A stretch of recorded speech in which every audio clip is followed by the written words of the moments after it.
à tous, heureuse de vous retrouver. L'invité de cette émission est à la tête d'une ONG toulousaine qui agit pour améliorer les droits de l'homme au travail dans la chaîne de sous-traitance. Martine Combemal, bonsoir.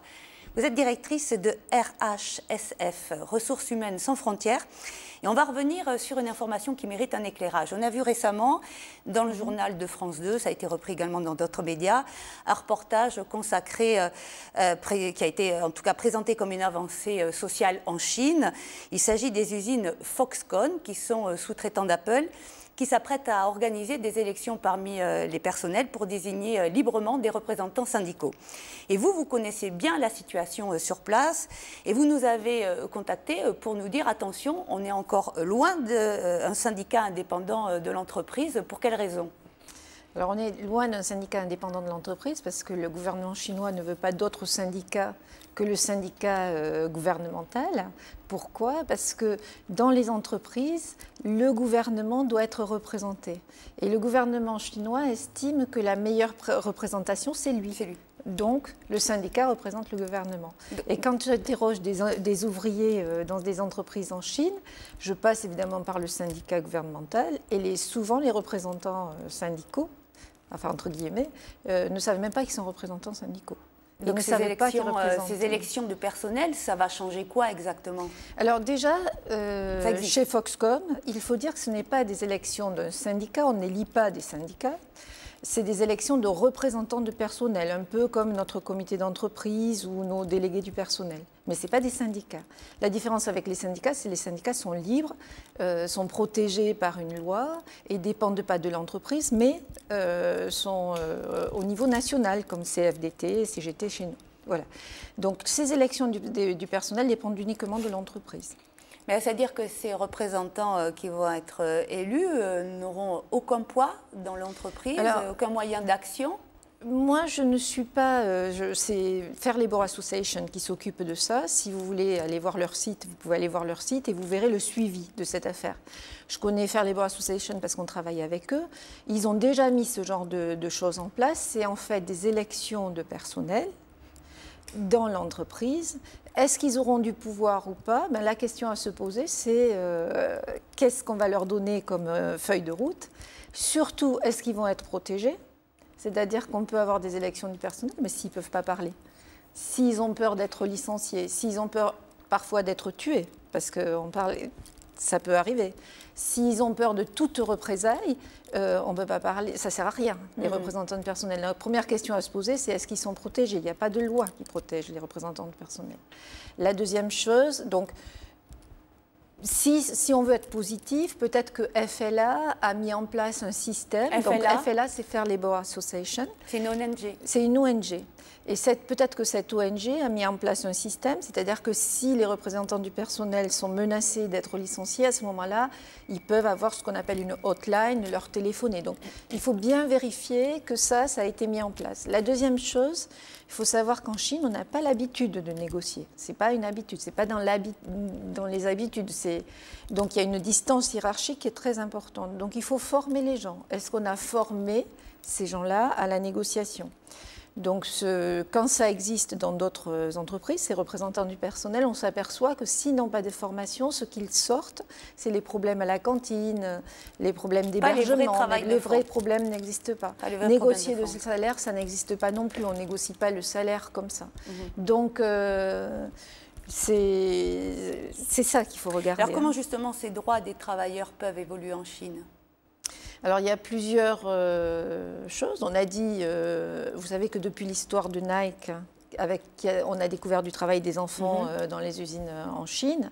Il y a beaucoup de choses qui se sont mises en place, des audits. Est-ce que c'est efficace ? Est-ce que ce n'est pas efficace ? Nous, on a fait une étude, on a montré que ce n'était pas efficace, parce qu'on n'arrive pas comme ça, comme des cow-boys, pour dire vous n'avez pas respecté les droits de l'homme. Donc, nous, on pense que si on veut faire évoluer les droits de l'homme, il faut...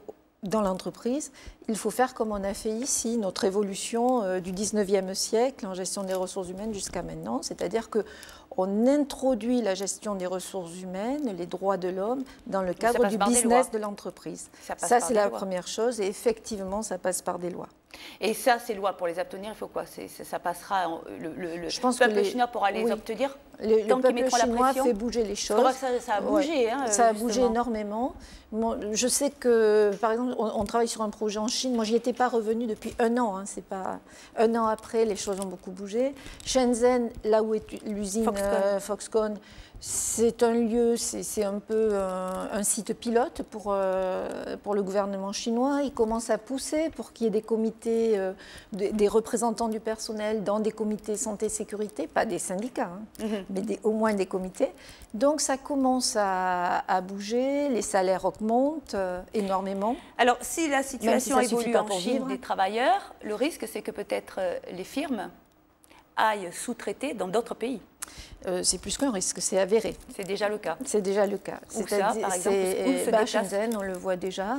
Des usines de donneurs d'ordre. Les donneurs d'ordre, c'est ceux qui achètent. Hein. Déjà, commence à aller voir. Alors, je pense à Nike, Adidas, toutes ces grandes boîtes-là.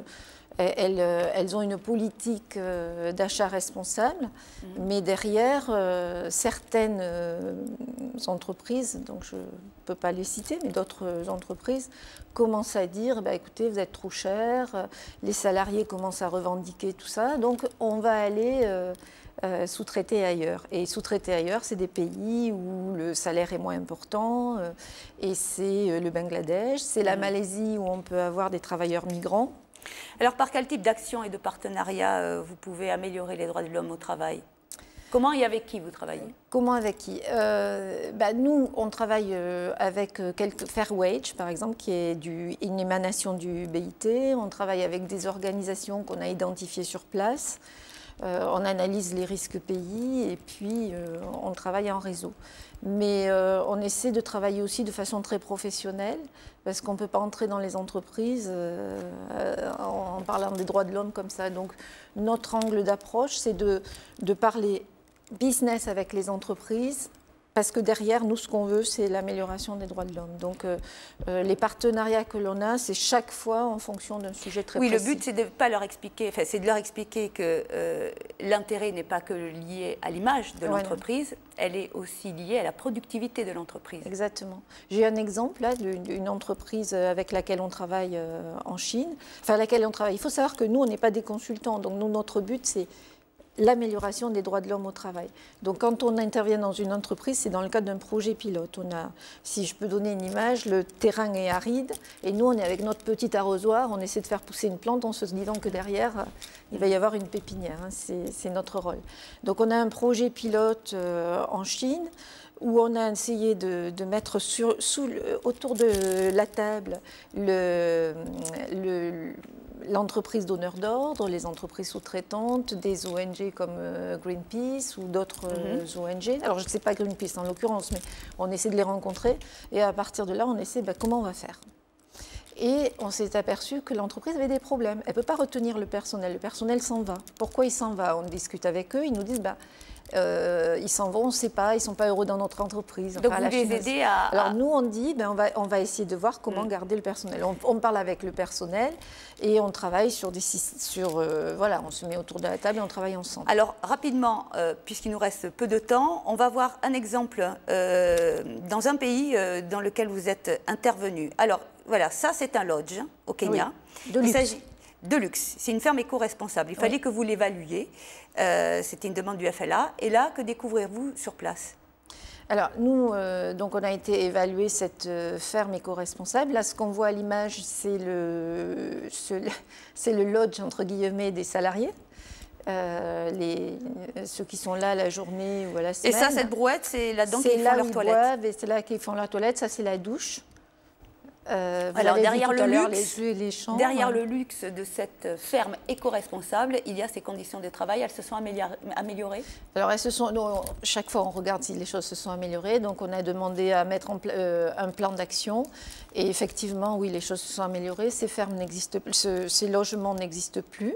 Ils sont construits en dur. Il faut savoir que le dirigeant, c'est une fondation qui s'occupe de ça en plus, très connue. Et le dirigeant de la fondation ne voulait pas au départ payer des couvertures et des lits pour les salariés. La chambre que vous avez vue, oui, maintenant il le fait. La chambre que vous avez vue, il y avait 10 personnes dedans, sans couverture. Donc au moins votre action a permis de faire évoluer cette situation au Kenya. Si on veut plus d'infos sur ce que vous faites de façon générale, on peut aller sur votre site rhsansfrontières.org. Merci d'être venu sur ce plateau nous parler de votre travail. Le comptoir continue dans quelques instants avec Greg et on se quitte avec les stars du petit écran au Festival de Luchon. C'est un reportage signé Christelle Vidal et Jean-Marc Lucas. Très bonne soirée à tous. Le festival de Luchon continue jusqu'au dimanche 17 février. Quand il ne fait pas beau à Luchon, les gens essayent de monter à Super-Bagnères pour voir s'il y a un meilleur soleil, un meilleur ciel. Et puis ils s'aperçoivent qu'ici, il ne fait pas beau non plus. Donc de Super-Bagnères, on reprend les œufs et on descend à Luchon. Nous y avons rencontré Chevalier du couple Chevalier-Las Palais. Donc Las Palais et moi, on a écrit un téléfilm qui s'appelle La Grande Peinture, qu'on a tourné cet été et qui va être diffusé dans une semaine. D'accord. Sur France 3, enfin le samedi 23 février. C'est un attention. Oui, alors il est où, Régis? Il est à Paris tranquillement. C'est-à-dire qu'en fait, on ne pouvait pas. Macha Merrill m'a gentiment invité à faire partie du jury de ce festival. Et puis Las Palais pendant ce temps-là se repose à Paris. Voilà, ouais. Attention à la barrière. Souvent on dit que les duos sont voués à se séparer à un moment ou à un autre. Vous durez longtemps, je trouve. Écoutez, on a fêté à l'automne dernier nos 30 ans de carrière et on se connaît depuis 31 ans. Et pourvu que ça dure, on s'entend toujours très bien. Vous savez, c'est une histoire d'amitié aussi. Je pense que nous avons une complémentarité scénique, donc professionnelle, et puis une complémentarité ou de grandes similitudes sur le plan de l'amitié. Parce que sinon, ce serait insupportable. Voilà. Enfin, j'ai beaucoup plus de mérite que lui à le supporter. Oui, disait, hein. Mais il dit la même chose de vous. Bien sûr. À Luchon, les invités arrivent en masse et acceptent poliment les photos et autographes. Martin Lamotte vient présenter la série Nos chers voisins. Oui. C'est tous vos voisins autour de vous? Tous les voisins sont là, même les plus méchants. Ah bon? J'ai des noms. Vous êtes à mon voisin, vous? Oui. Oui, qu'est-ce que se passe-t-il? Voilà. Dans une boîte. Oh là là, rentre dans une boîte. Et vous le prenez sur ta main. Autre star du 7e art et du petit écran, François Berléand. D'ailleurs, peut-on être acteur de cinéma et de télé? Parce qu'avant, il y avait les comédiens de télé puis les comédiens de cinéma. Puis Depardieu, lui, a ouvert une brèche. Et ce qui fait que tout le monde s'est engouffré dans la brèche. Donc il y a la télévision aussi. On n'est plus cloisonné comme avant, comédien de cinéma, comédien de télévision, c'est pas plus mal. Est-ce qu'il y a quand même des allers-retours possibles pour cinéma, télévision, plus que pour télévision, cinéma? Les comédiens de télé, on les voit moins au cinéma peut-être. Regardez du jardin. C'est vrai. Voilà. Donc c'est QFD. Non, mais après, c'est tout. Après, il y a le talent, le physique, le machin, la chance. C'est toujours ce métier, c'est la chance. Hein. Ouais. Voilà. Et enfin, celle que tout le monde attend, Claire Kaim. Connaissez-vous le parquet, messieurs, dames? Merci de venir. Merci beaucoup. Merci. Enchantée, merci. Elle vient à Luchon présenter son film Nom de code rose, intégralement tourné à Toulouse. J'ai découvert Toulouse à ce moment-là. Ouais. J'y étais passée, mais vraiment juste passée, pour aller voir monsieur Hartmengo, qui est dans le coin, avec qui je faisais de la musique. Et j'ai découvert Toulouse lors du tournage de Nom de code rose. Ouais. Nom de code rose, alors vous êtes une agente secrète, mais personne ne le sait? Non, en fait, je suis une mère de famille, tout ce qu'il y a de plus banal, qui du jour au lendemain se retrouve engagée pour espionner la boîte dans laquelle elle bosse. Et qui, comme tous les débutants, va avoir la chance du débutant. Donc au départ, elle va cartonner ses missions et après, ça va un peu se compliquer pour elle. Et sa vie de famille alors, comment ça se passe? Justement, elle est un petit peu à l'approche de la quarantaine, elle se pose plein de questions, comme nous tous. Elle se demande où est-ce qu'elle va, et si elle est bien là où elle est. Je suis super beau dans la vie. Luchon, de plus en plus de monde jusqu'à dimanche. I wanna hold you, TNT.